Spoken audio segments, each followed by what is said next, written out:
You have been listening to the post-form stonerism of Rubber Bus on Visual Radio Arts. But who are Rubber Bus? We're about to find out. So, first of all, let me just introduce each of the bands here.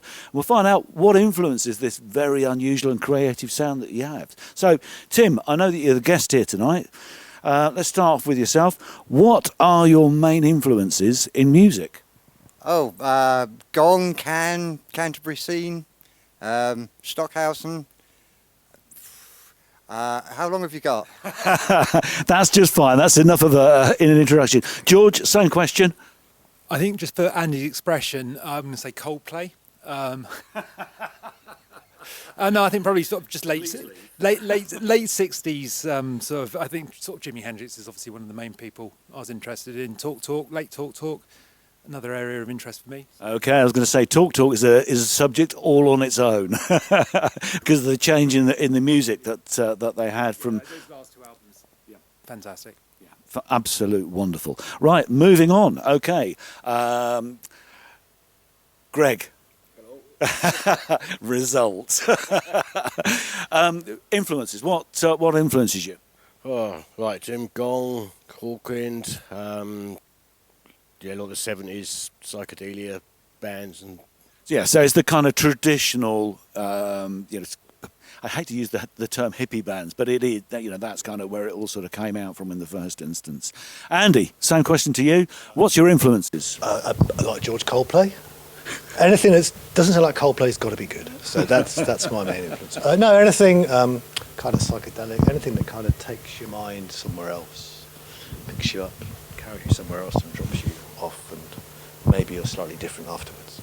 I was going to say, I mean, I know that from some of the synthesizer stuff that you do. You've got a variety of modes that you kind of move into, but this is again very, very different. Right, I'm now going to move over here. And a little dance here. Hello. Tony. How are you? All right?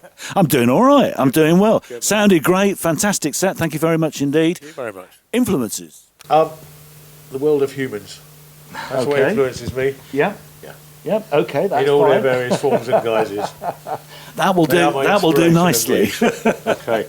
Right. Moving over to this far side of the stage, we'll move into Paul or Saul, and musical influences. Where do you get your influence from? I listen to a lot of dub techno, dub music, On You Sound. Okay. Adrian Sherwood, great producer. Now the Sherwood thing was really interesting because there was a number of times there where I was thinking, okay, I can see where that's going. But Professor is probably Neil Fraser. That's another big influence on me. Yeah, which is again, it's a very, very different form to the kind of more kind of hippie stonery type. Well, yeah, I think we're a band. What's the great thing about Rubber Bus is it's a lovely blend of different approaches and different interests. Well, we'll come back to that in a moment. Let me just finish off now with Mark. Influences now.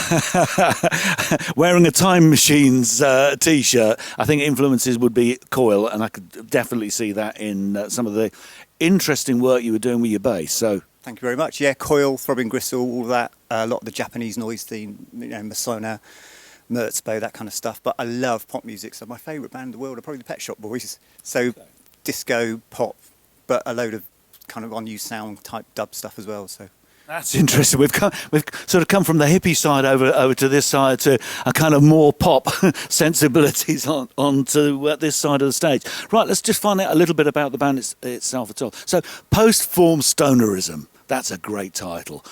What does it mean? Well, we don't know. Byron Coley reviewed one of our records from last year, and he used that in his review, and it was a phrase that really stood out to me. So, but we don't know what it means. So you just took it anyway. And the name Rubber Bus, does that have any kind of story behind it?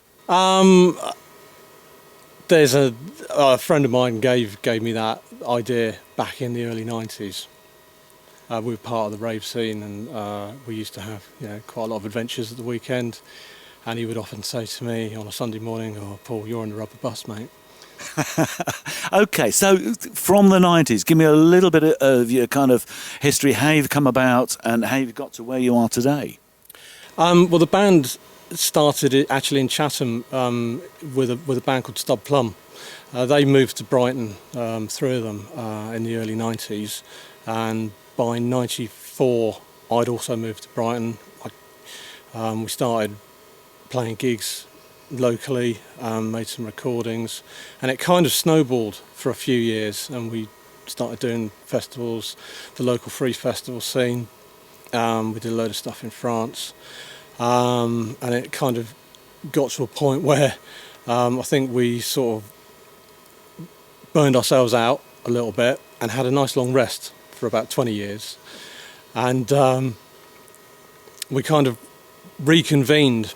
George and I are both original members of the band, but George knows Andy quite well, and I sort of, when I found out that they'd been talking about music regularly, I sort of suggested, well, maybe we should get Andy involved and look at the old material again and see what happens. I mean, we didn't start with any intention to kind of make it a big project or anything, but it's just developed really nicely over the last 4 years.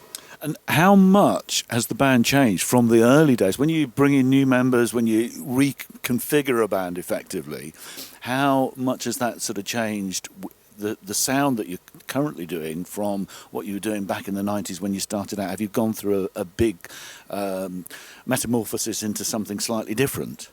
I don't actually think so. I think we've retained the initial kind of spirit of it, which was very inclusive, to allow people to come and go. We're open to people joining us on stage. We're open to collaborating with different people. I think we've written a lot of new material in the last 4 years, but we also refer back to the 90s version of the band. There are some elements that I was able to save from some half-inch reel tapes that we made in the mid-90s. So we've, in a way, some of the drum beats that you hear in the last track that we played, Urban Dust, is actually our old drummer Lee. He doesn't play drums anymore. I'm still in contact with him, but it's nice that he's almost still in the band because of his recorded presence. I was going to say, that's the use of technology. I'm just going to step over now towards George. A little bit of a dance here. Please don't dance with me. There we are. I was trying. Don't turn on my pedals. Trying to avoid them. Right. Again, sort of following on from that. So obviously you've known each other for a long time. Me and Paul both, go back years, back into the 80s. So recorded material. Obviously, people want to be able to see you, hear, and obviously hear what you do. So, what kind of recorded material you've got, and where can people pick it up? I think, Paul's probably the best person to answer that question in some ways. But I mean, I think most of it's posted up on Bandcamp, isn't it, Paul? Yeah, we have our own Bandcamp, we have our own Bandcamp page. Started off a sort of YouTube video page as well, but that's sort of early days. There's still sort of early days of material being on that. So, but watch that space, I would say. So I mean, I think everything's accessible via Bandcamp. I'm not sure, is there any other platforms? I mean, we've got some presence on Facebook and, as I said, YouTube. And there's some CDs available as well. I think we're beginning to back into the cassette market by lots of things as well, potentially. Trendy. I think those are the general sort of platforms that you can find us. Okay, I've not quite understood why people have gone back into cassettes again. It was like, we all remember what cassettes were like. We've all got a pencil and know how to wind them back. Andy, I'm going to come and talk to you now about where you're playing, where people can see you. So where can we see Rubber Bus playing live? Next show is as part of the New Avalon Ballroom weekend at the King Arthur in Glastonbury. That's the weekend of 13th of May. I think we're on the Sunday afternoon. Okay. But there's a whole bunch of really good bands that weekend, and we really like playing there. We had a really nice time there last September. So there's that. And then we've got a few festivals lined up for the summer. We've got one all the way up in County Durham. Yeah. And then down to Northamptonshire. Yeah. It's called Tannerfest. And then back to Cosfest in Woolacombe. North You were Devon. talking. I was going to say you were talking about Cosfest earlier on. So what's going on there? What's that? Well, it's a kind of small, I suppose, 500 capacity psychedelic festival that's been going, probably 12 years now. Okay. Set up by the late and much missed Cosmic Ken. Yeah. And what I like about it is a lot of the bands kind of cross-pollinate. So Greg's band, Paradise 9, plays there. Tim's band, The Anarchetypes, plays there.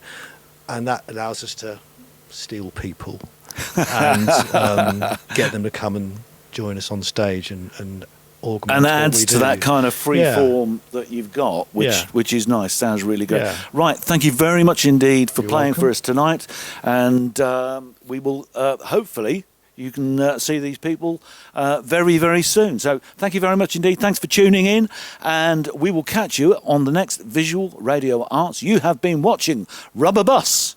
Thank you. Good night.